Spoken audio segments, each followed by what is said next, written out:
El BUN era 58, ¿sí?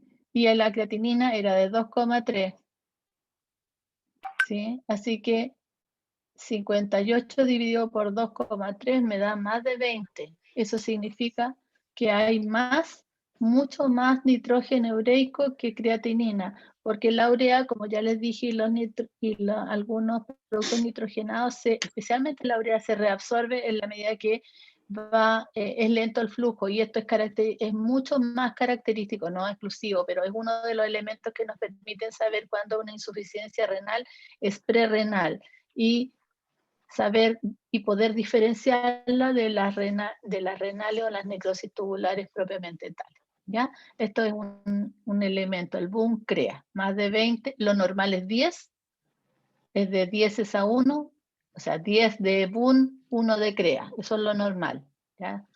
Y tener más de 20 es un criterio de insuficiencia renal aguda prerrenal.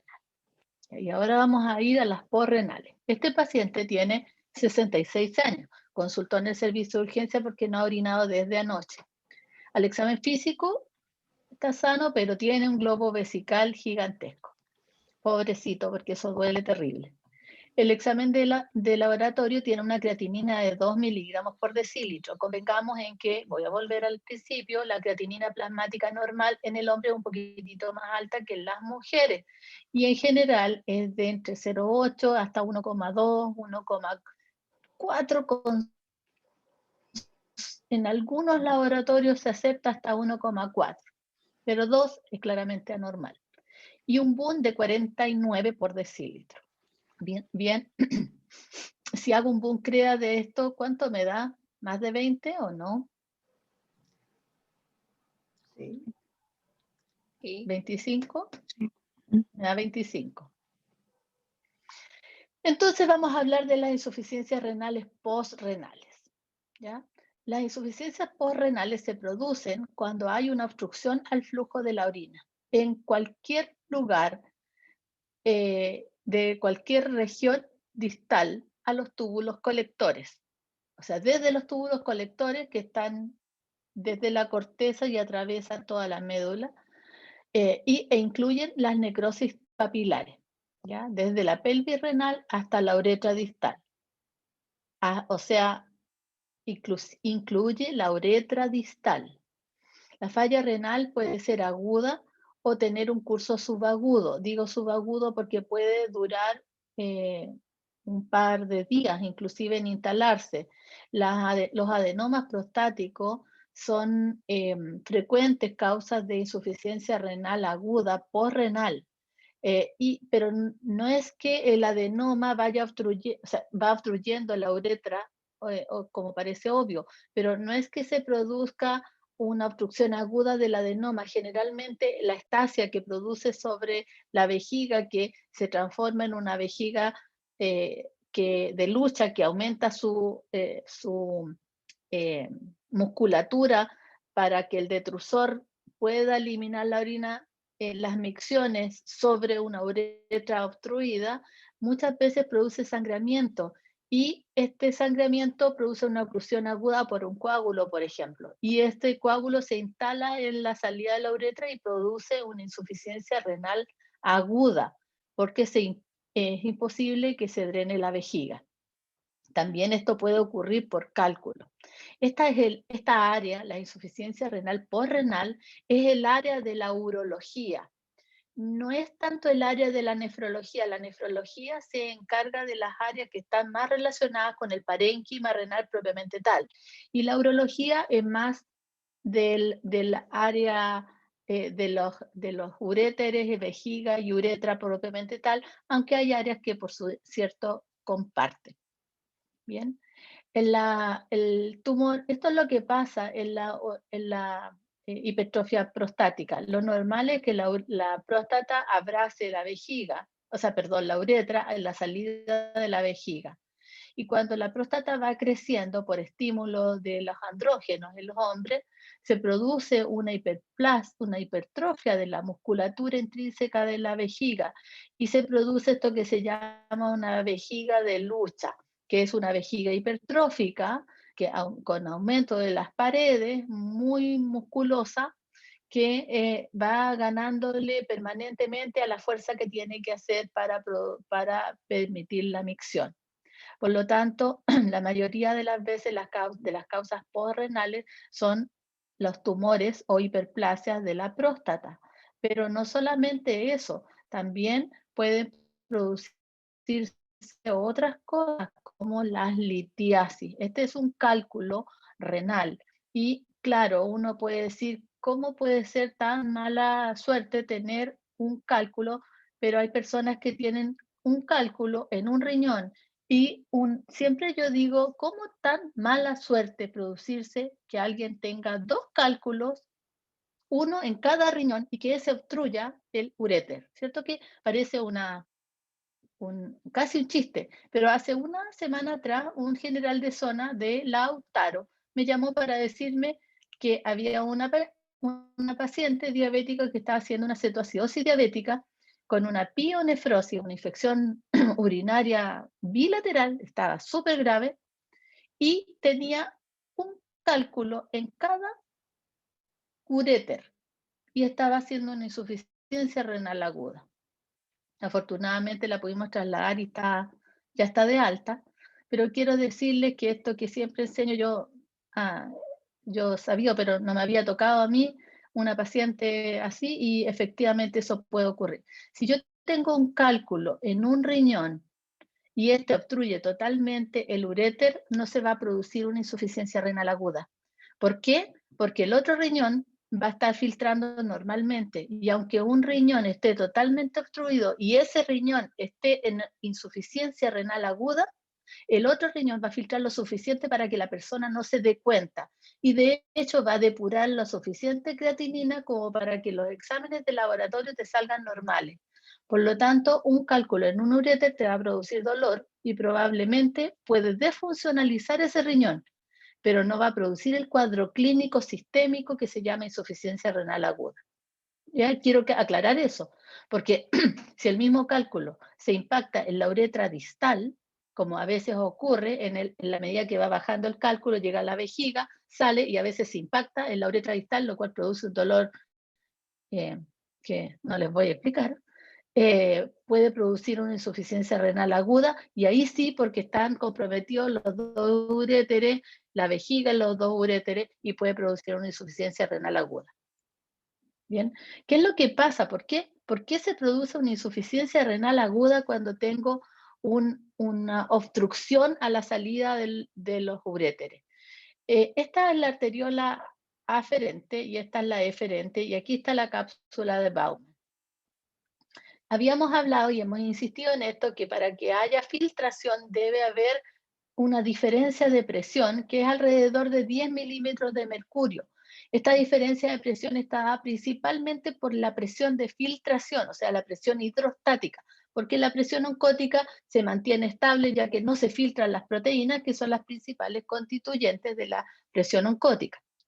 Pero cuando se produce una obstrucción aguda en las vías urinarias, más allá de los túbulos colectores, empieza a aumentar la presión, se filtra, se sigue filtrando, pero va a filtrarse hasta que se igualen las presiones en la cápsula de Bowman, porque no hay ningún esfínter o algo que evite que las presiones del territorio de eliminación de la pelvis renal y de los túbulos conectores, no hay nada que impida que la presión vaya subiendo hasta igualarse con la presión hidrostática del glomérulo. Por lo tanto, se va a filtrar hasta que se igualen las presiones.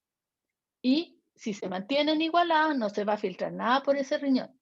Así que puede ser que un riñón esté en insuficiencia renal aguda y nadie lo sepa nunca, y quede obstruido para siempre y se desfuncionaliza, y quizás se puede llegar hasta morir ese riñón porque está obstruido y nadie se dio cuenta. Pero esta situación tiene que involucrar a los dos riñones para que se produzca la insuficiencia renal aguda postrenal. En el caso que vimos, lo que hay que hacer, como tenía un globo vesical, tenía 66 años, es que se hace una evaluación clínica general, tenemos que descartar las causas de anuria o oligoanuria. Eso siempre recuérdenlo, porque cada vez que una persona tiene disminución del volumen urinario, hay que pensar que tiene una insuficiencia renal aguda, ¿cierto? Pero puede ser posrenal. O sea, antes de darle volumen, tenemos que ponerle una sonda, porque en este paciente que tenía un globo vesical, colocarle una sonda va a solucionar el problema, va a descomprimir el sistema y va a solucionar la insuficiencia renal posrenal. Si es prerrenal y no encontramos nada en la vejiga, nos va a servir para saber cuándo recuperemos la función renal. Por lo tanto, un cateterismo nos permite evaluar la obstrucción. También podemos hacer palpación abdominal o inclusive hacerle una ecografía si aún tenemos dudas. En general, se hace esto con cateterismo o imágenes. En el laboratorio también hay una relación Buncrea más de 20, que es lo clásico. Y las imágenes pueden demostrar, como en este caso ustedes quiero que se fijen, la pelvis renal, esta es la corteza renal, el transductor está aquí, y esta es la onda de ecografía de sonido, digamos. Y este es el riñón, esta es la corteza del riñón, que se ve más oscura, y esta es la pelvis renal. Esto no debe verse, pero aquí oscuro, negro, es agua, en realidad orina que se filtró y no se puede eliminar. No, no es que vaya a reventar el riñón, no. Algunas personas piensan que sí, pero no, no va a reventar porque no se va a seguir produciendo orina, porque no se va a seguir filtrando, ¿sí? Así que se dilata hasta que las presiones se igualan. Y la dilatación permanente de este sistema pielocalicilar puede producir daño renal crónico. Por eso muchas personas que tienen adenomas prostáticos pueden llegar a tener insuficiencias renales crónicas por el daño obstructivo permanente. O sea, podemos pasar de una insuficiencia renal aguda a una crónica de todas maneras, ¿no? Eso es un elemento. En el examen de orina de una insuficiencia renal posrenal, característicamente hematuria por retención, signos de infección urinaria, a veces pueden haber cristales, aquí hay un error,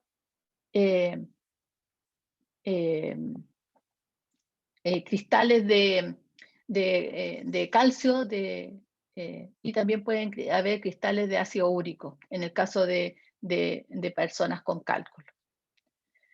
Bien, señores, eso es lo que quería contarles de insuficiencia renal aguda prerrenal y renal propiamente tal.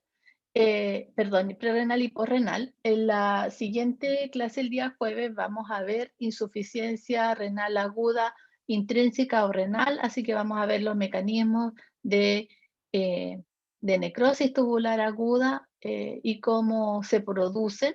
Y hoy día les voy a subir la clase de insuficiencia renal crónica, que va a ser asincrónica. Y con eso vamos a terminar las clases propiamente tales.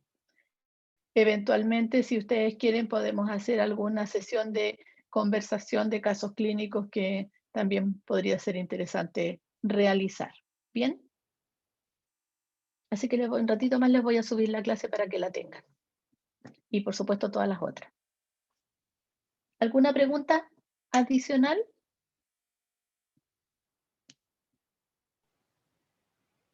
Creo que no. Dígame nomás. Es que Dime nomás. cuando llega un paciente que, por ejemplo, que no sé, llega deshidratado, yo para ver cómo poder aplicar el criterio de la creatinina, ¿tengo que tener una Sí. creatinina basal del paciente? Necesariamente. Es que a veces tú no tienes una creatinina basal. O sea, nunca se hizo una antes, no lo sabes.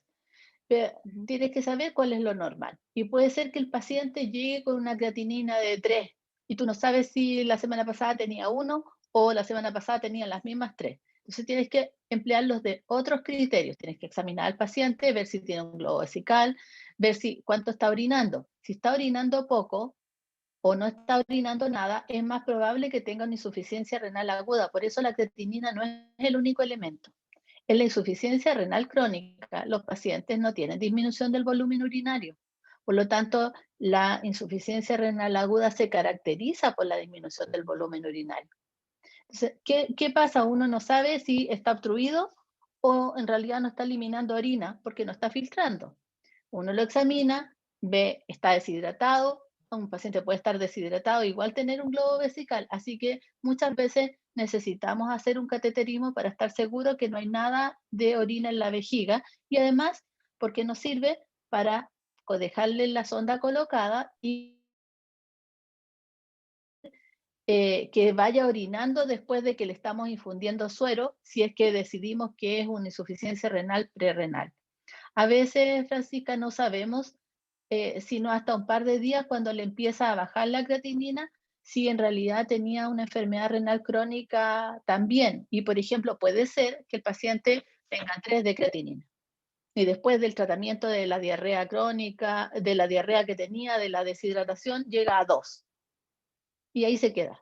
Entonces, este paciente tiene un daño renal crónico, pero se recuperó del agudo.